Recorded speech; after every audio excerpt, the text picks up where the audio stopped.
Night టైంలో శారద శరశ్చంద్ర వాళ్ళ ఇంటి ముందు ఆటో దిగి లోపలికి వస్తూ ఉంటుంది. అప్పుడే కేపీ సోఫాలో కూర్చొని ఉంటే మీరా జ్యూస్ గ్లాస్ ఇస్తూ ఉంటుంది.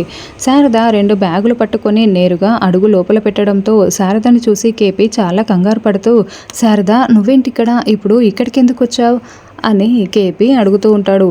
బిందుని శివాని ఆశీర్వదించి వెళ్ళడానికి ఇలా వచ్చానండి అని శారద చెప్తుంది. అంతకుముందు శారదకి గుడిలో అపూర్వ నీ చేతుల మీదుగా శాంతి పూజ జరిపించాలి అని బ్లాక్మెయిల్ చేసి ఉంటుంది.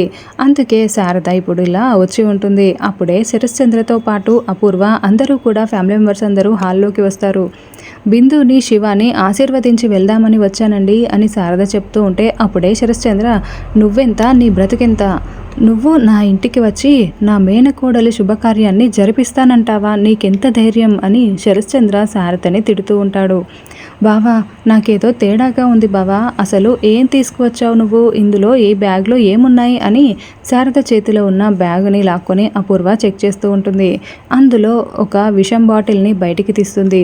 బావా ఈ మందు బాటిల్లో ఉన్నదేంటో తెలుసా, అసలు ఈ మందు కనుక మన బిందు తాగిందంటే జీవితంలో ఇక తనకి పిల్లలే పుట్టరు బావా, ఈ శారద ఏదో ఇలా కుట్ర చేయడానికి వచ్చింది బావా అని అపూర్వ ప్లాన్ చెప్తూ ఉంటుంది. ఇంకా దాంతో శారద చాలా షాకింగ్గా చూస్తూ టెన్షన్ పడుతూ ఉంటే బిందు శివ ఇద్దరు ఒకరిని ఒకరు చాలా షాకింగ్గా చూసుకుంటూ ఉంటారు. ఏయ్ నువ్వు పదవే అంటూ అపూర్వ శారద జుట్టు పట్టుకొని గెంటేస్తూ ఉంటుంది.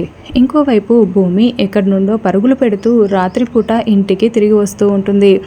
గగన్ కారులో వెతుక్కుంటూ వస్తూ ఉంటాడు.